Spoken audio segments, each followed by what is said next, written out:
Wilson has been traded to the Denver Broncos. Tom Pelissero reports that there is a deal in principle to send 9-time Pro Bowl quarterback Russell Wilson to the Denver Broncos in exchange for a massive haul, multiple first-round draft picks, additional picks later, and players. Announced they have notified quarterback Russell Wilson that he will be released after the league year begins on March 13th. In a joint statement from GM George Paton and head coach Sean Payton, they said, quote, "We thank Russell for his contributions and dedication to our team and community while wishing him the best as he continues his career."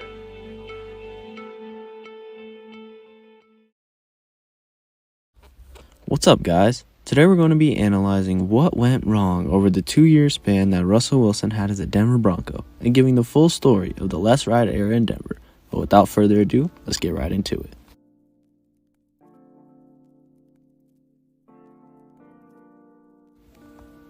To begin, we have to understand why the Broncos made the move to trade so much capital to acquire Russ. For starters, the Broncos were and still are in desperate need of a franchise quarterback. Ever since Peyton Manning in 2016, they've been searching for that next man up, but never found the right guy. So, when both Aaron Rodgers and Russell Wilson became attainable via a trade in 2022, the Broncos jumped at the opportunity. Rodgers, who just came off of an MVP season, was the Broncos' first choice, so they did everything in their power to get him, even hiring his offensive coordinator, Nathaniel Hackett, as their head coach. However, the Broncos struck out as A-Rod went back to the Packers on a 3-year, $150 million deal.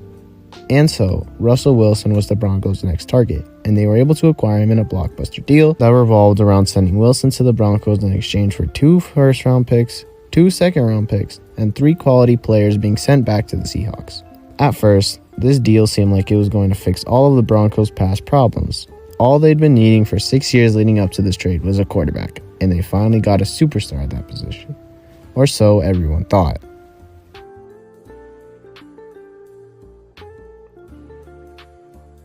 Leading into the 2022-23 season, there was a lot of hype surrounding the Broncos, as this was believed to be their best chance at making the playoffs since they won Super Bowl 50 way back in 2016.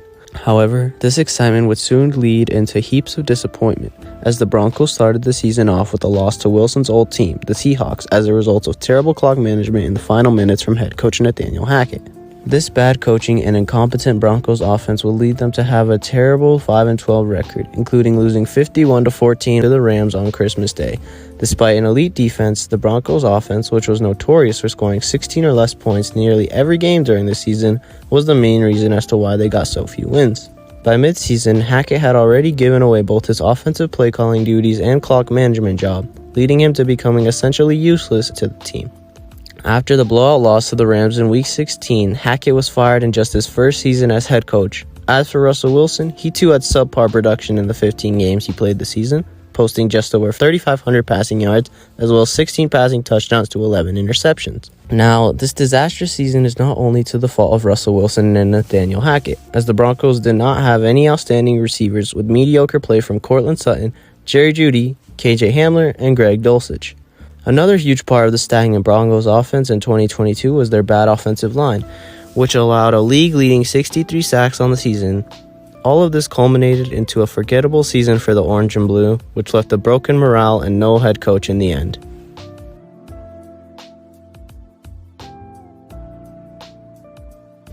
Heading into the 2023 offseason, GM George Paton had a few key objectives to accomplish before the new season.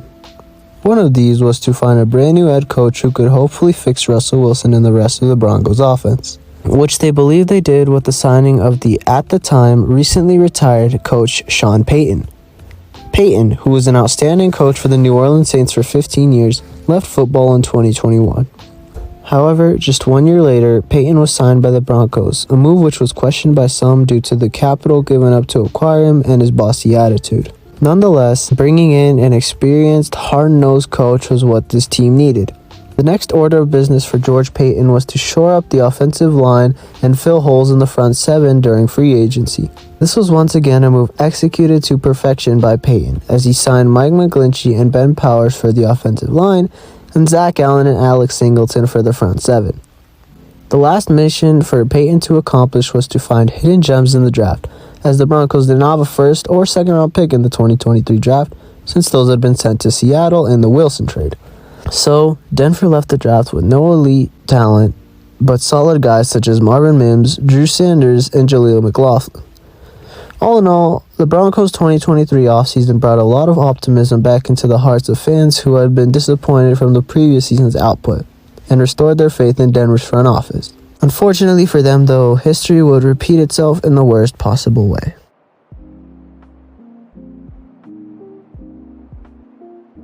The first few weeks for the Broncos in the 2023-24 season started out even worse than the year prior, as they began 0-3.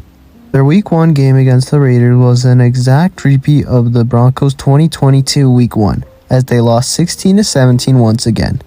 Then, in Week 2, the Broncos choked away a 21-3 lead to the Commanders, but the even more heartbreaking part was the Broncos could have brought the game into overtime after a miracle Hail Mary, but could not convert the 2-point conversion. And then, the worst game of them all, Week 3 against the Dolphins. The Broncos defense allowed 70 points to be put on them, which was one of the worst losses in the NFL's recent history. However, in Week 4 against the 0-3 Bears, the Broncos made a 21-point comeback to get their first win of the season. From there, the Broncos went to 1-5, but then went on a magical 5-game win streak in which they beat 4 playoff teams, including finally breaking the 8-year losing streak against the Chiefs. This run was highlighted by the amazing play from wide receiver Courtland Sutton in the Broncos defense, forcing 16 turnovers in just 5 games. Unfortunately, this streak ended in Week 13 to the Texans after Russell Wilson threw his 3rd interception of the game in the final seconds to lose. However, the Broncos still had a hope to make their first playoff appearance in 8 years, as they had a relatively easy schedule coming up and could easily finish 10-7. A win in Week 14 against the Chargers pushed them to 7-6, but an embarrassing 42-17 loss to the Lions the next week brought them back down to earth. Then, in Week 16, everything changed. In what should have been the easiest win of the Broncos season against the lowly Patriots, the Broncos went down 23-7 and played horribly in the first half. However, with the offense coming back to life, the game was all of a sudden tied at 23-23. But this was as far as the Broncos' offense got, as a few bad coaching decisions later, and the Patriots ended the game with a field goal to win 26-23. With this loss, the Broncos were essentially eliminated from playoff contention as they fell to 7-8. Russell Wilson was controversially benched and had played his last snap as a Denver Bronco. The Broncos ended 8-9 with the fan base once again in shambles, and the front office now had many key decisions to make.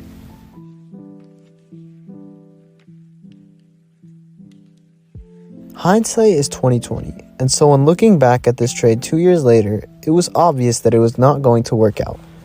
Wilson was 33 at the time of the trade and on the decline. Giving up 4 very valuable picks with 3 decent players for Russ was simply not a very thought-out move.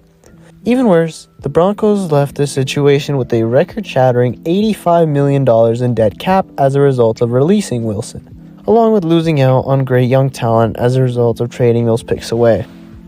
All in all, this was a huge mistake for the Broncos, but not as catastrophic as it may seem.